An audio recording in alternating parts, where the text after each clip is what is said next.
As your local expert, I'm here today at Rockledge High, where I graduated almost 20 years ago. I'm going to be interviewing the principal, Mr. Clark. Come take a closer look with me.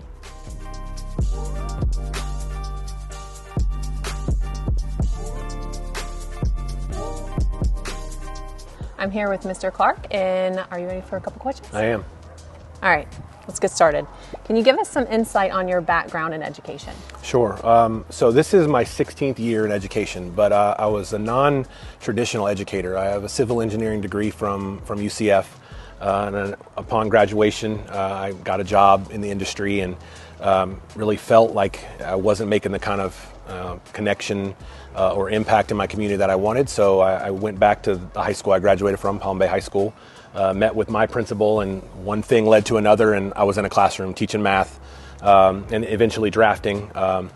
And I was drawn to the human side of education, making connections with students and other people, and that kind of led me to leadership, which I'd always kind of enjoyed. Growing up, I played sports in leadership roles, and I think that led me out of the classroom into a leadership role in administration. And about 7 years into my educational journey, I left the classroom and became an administrator, and then 2 years after that, I was a principal, and then and I'm in my 5th year now here at Rockledge. Wow, awesome. I remember the close-knit connections at Rockledge High. It's really one of the great things about Rockledge High, and I will never forget it. The teachers all have a great relationship with each other, and the bond that they have with the students, it goes well beyond school time. Coach Sebecca, she has always been one to, with her coaching, how you eat at home and just how to better yourself. And that's not just her, it's the majority of the teachers there that I will always remember at Rockledge High.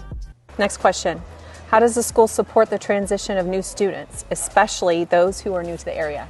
That's a great question, and every school's different. One of the things that's so unique about Rockledge is the community feel, right? We are the only high school in this city, and again, that's not true for many of the cities in Brevard. They have multiple high schools, and students tend to kind of bounce back and forth between them. But students that end up at Rockledge, whether they come here as freshmen from a feeder school or they move into the area, there always seems to be some kind of connection. A family member graduated from here. I can't tell you how many students that I meet that's mom and grandparents, or dad and grandparents, or uncles, or whatever, have went here. So that community feel, we try to lean into that, right? When they get here, we talk a lot about family and belonging and finding your people here on campus. Yes, yeah. I totally understand that. The small town community feel and generations and generations here, you're going to see that a lot. I love that. I remember the old cafeteria, and compared to the new one, world of a difference. I love the vibe. I love the words that they have on the walls, the posters. I really got a good feel, and I feel like it was a good facelift for the school. What is the school's approach to bullying prevention and student well-being?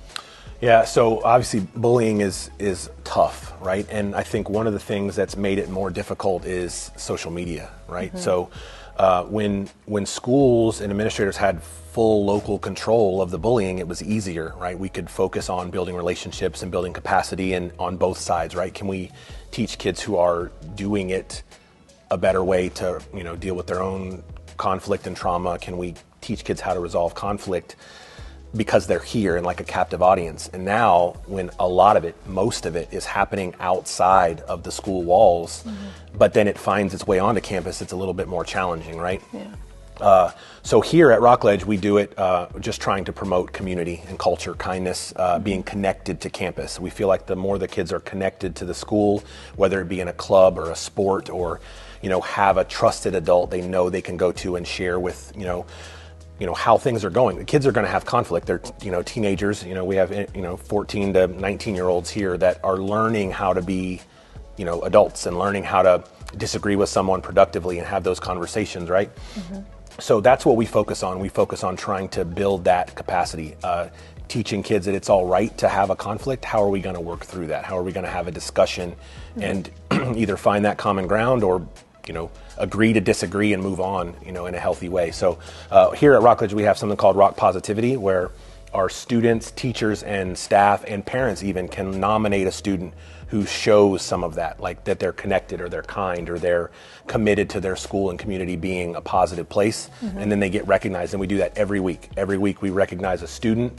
We have a student of the week, a rising rater, and that's typically someone who has struggled a bit and now is showing that growth that we want to see, and we honor a support staff member and a teacher as well. Bullying for me is a big thing. I was bullied when I was in middle school and high school, and it's something that I have just a big heart for. I've instilled it in my children, kindness over good grades any day.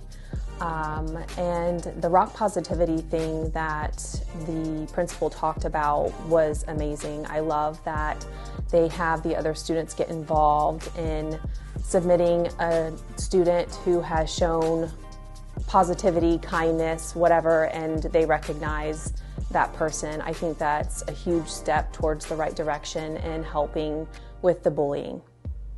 And have you noticed that these students strive to be recognized? They're high school students, so we get kind of both ends of the spectrum, right? We get that kind of the anti-hero, or I'm not going to do those things.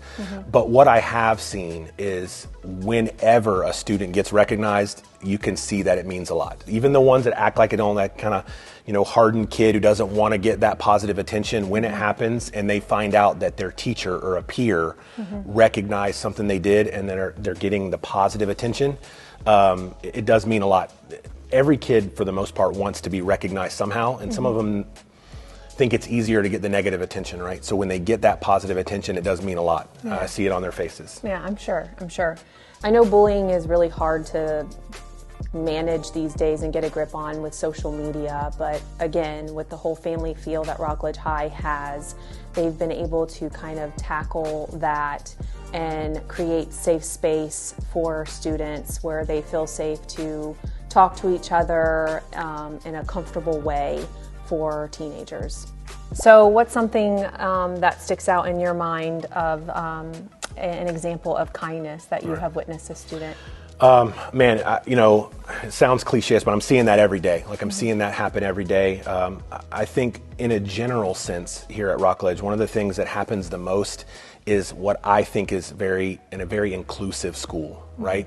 If you are here on campus at lunch, everybody is sitting with everybody. There's no tables that look to be part of a clique, or no one that's excluded from being there. We have some students who, by choice, want to sit and have quiet time, but nobody's excluded. Everybody is. I see students all the time walking around and sitting with a new group of people, or sitting down with someone who's not sitting with anybody and striking up a conversation.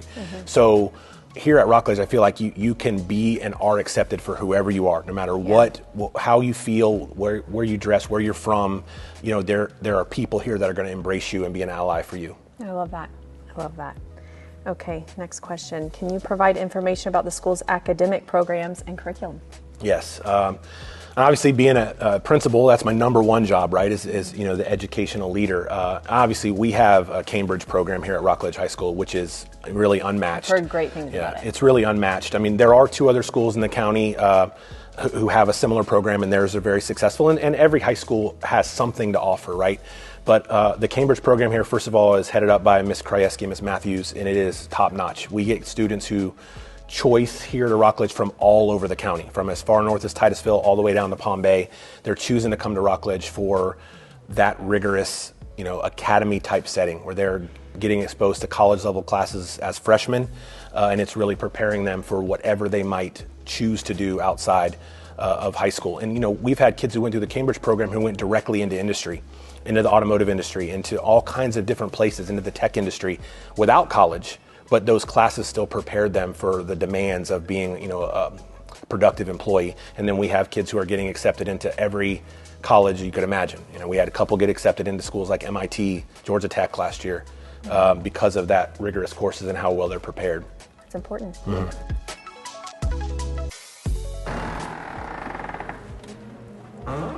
Wow, it's changed a lot. It looks great. Still feels the same, Yes, but it looks same great. feel. Yes. Yeah, we spent a lot of time and planning to upgrade this and kind of give it a facelift, new carpeting, new chairs, new curtain, new sound and lighting. Our theater program is really strong here.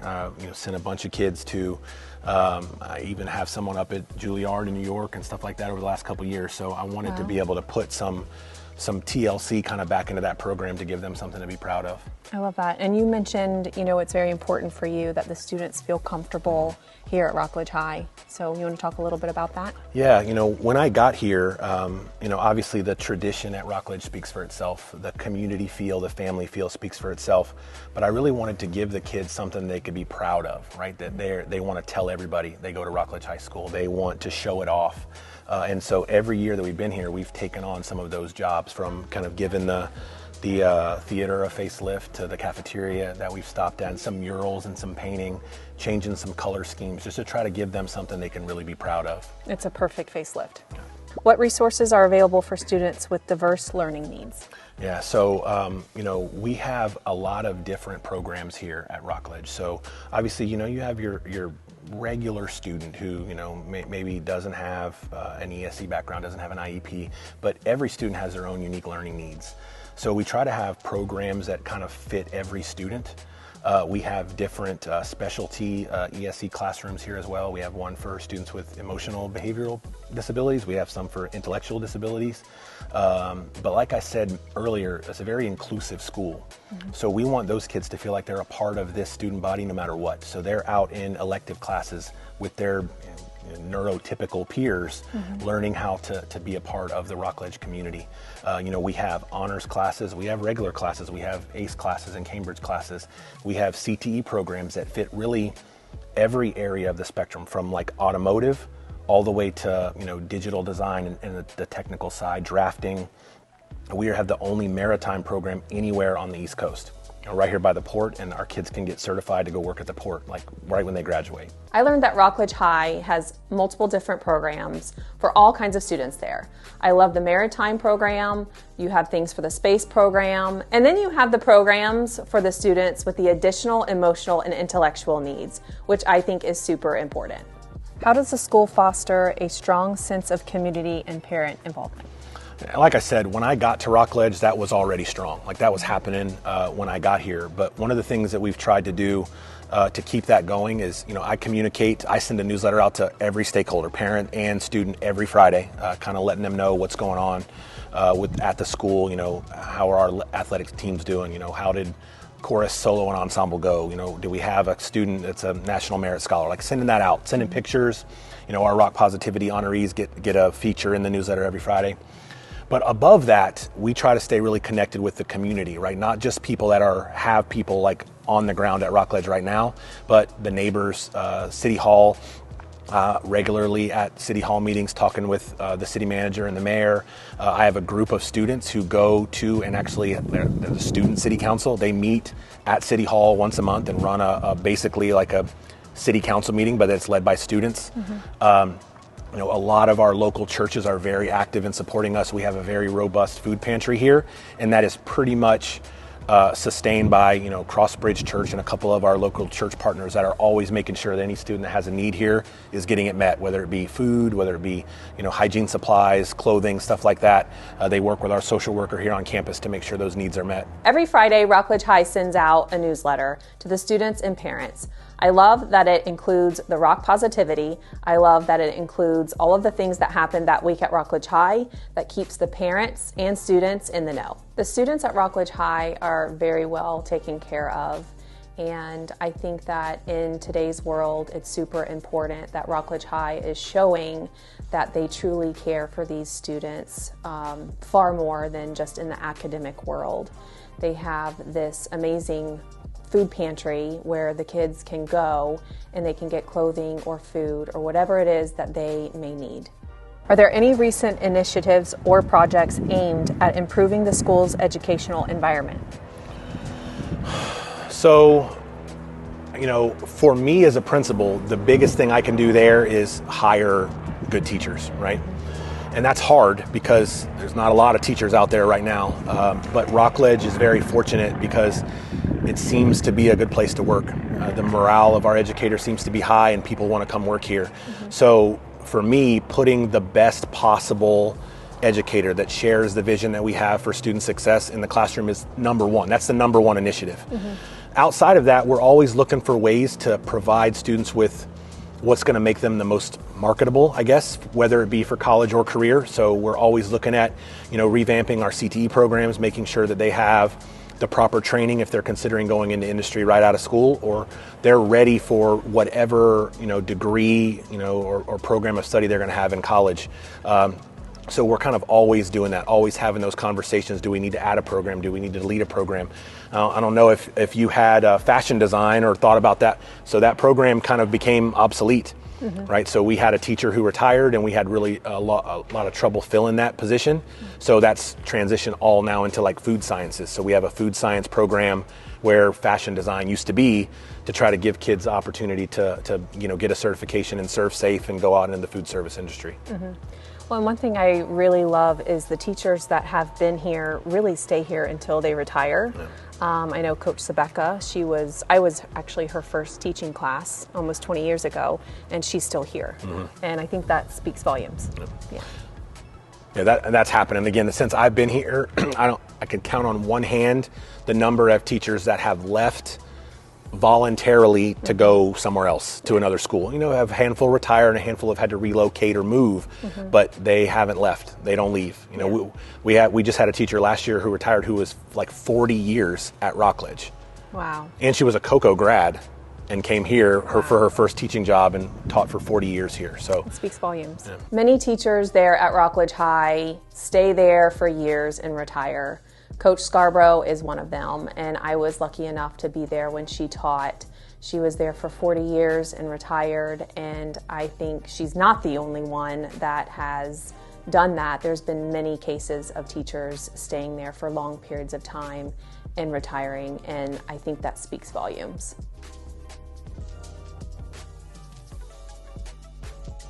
So I asked social media what are some questions they would ask a principal if they were moving to the area. And one of the questions were, what security measures are in place to ensure the safety of students? Yeah. So, obviously there's been a lot of state and district level initiatives, and obviously we've complied with all those. For example, all the classrooms in the hallway we're in right now all have self-locking doors. So the moment the door closes, it's locked from the outside, right? Been a lot of studies, any of those active assailants have never breached a classroom that had a locked door. We also put coverings over those windows to try to cut off any line of sight into students into those classrooms. All the classrooms have hard corners, where a place where in the event of an emergency, students and teachers could get in that spot and be in a safe place. We've done similar things with the bathrooms. Bathroom doors now have the ability to be locked and secured in the case of an emergency. So if a student happened to be outside of class and couldn't gain access back into it, they could secure themselves in there. Gotcha. We have a full-time SRO provided to us by Rockledge Police Department, fantastic resource here and in the community. We also have an armed safety specialist who constantly, patrols the perimeter. We've done a lot of hardening of our perimeter gates, fencing. The entire campus is fenced in now. We've been able to secure student parking lots. Our front office, obviously you guys saw when you came in, it's a lot different, right? There's plexiglass, there's, you got to be buzzed in. So a lot of different things just to try to put barriers in to just, and sometimes it's just for the peace of mind, right? It's making everybody feel like they're safe, when they're here, which is very important to me. Yes, important to parents for sure. Yeah. Walking into Rockledge High, I immediately saw the difference in the safety measures that they have implemented since I have been there. I also learned that Rockledge High performs safety drills. In case an event happens, they are ready. And another question is student to teacher ratio. Yeah, so overall, it's going to average to be about 20 to 22 per teacher, right? But there's some caveats there. There are some classes that are much larger than that. For example, a PE class is probably going to run about 35 to 40 kids. Some of our upper level ACE classes are going to have more like 32, almost like a college size lecture class. But we also have some specialty electives that have 10 kids in it. We have Latin and we have Chinese, and I want to continue to provide that for kids. We have teachers here who have that skill set. So sometimes those classes are a little bit smaller, and that means those kids are somewhere else, right? So, overall, we try to stay around there. And in our kind of gen ed normal classes, like a biology class, we're going to try to stay right around 22 to 25. But some of those classes will be a little bigger, some a little smaller. And is that average? That is average. Yeah, that is average. And we're fortunate with our Cambridge program. I can self-fund some additional teaching units, which helps. It helps us have those programs that otherwise I couldn't have a Latin class with 10 kids in it because I need that class to be full. So I can add some extra staff with what we do with Cambridge to be able to keep those special programs. What is the school's track record in terms of college admissions and student success after graduation? Yeah, so we're fortunate to be able to get a hold of that data. There's a program called Clearinghouse, which will get us that data back, and a lot of success. But I'm a firm believer that that's not the route for everybody. So we're very passionate about making sure we get a student plugged into wherever they're passionate. If they're passionate about something, can we get them plugged in there? I mentioned a while back, we had a student who went through our Cambridge program, but was in love with, and it's a female, in love with auto tech, and now she's one of the lead mechanics at Erdman. So she was absolutely a college-bound student. Could have been with her eyes closed, but she was passionate about that. And I feel like with the program with Coach Sabetka here, it kind of lit that fire in her, and that's the direction she wanted to go. But we do get that information back regularly on how many students enroll in a 4-year right out of school, how many enroll, and obviously Eastern Florida is probably our biggest feeder. We have a lot of students that are going there from our senior class. So we have data from 2 years ago's graduating class. That was a COVID year, but we had about 30% of our kids enroll immediately in a 4-year, and about another 30% enroll in a 2-year school. And then every year we'll get data on how well they've done to stick it out. Are they still enrolled? Have they gotten their AA? Are they on track to graduate? Man, come a long way. Yep. Well, thank you so much for having me at your school. Thank you. I cannot wait to get this video out there, and thanks for answering all the questions. And thank you for doing this and giving kind of the public an insight into what we're doing here. Absolutely. Thank you so much. Nice to meet you. At the end of this interview, it was very clear to me that Rockledge High really is trying to get the kids prepared for life after high school. And that's not necessarily college, it's wherever the kids feel that they need to be and where they belong.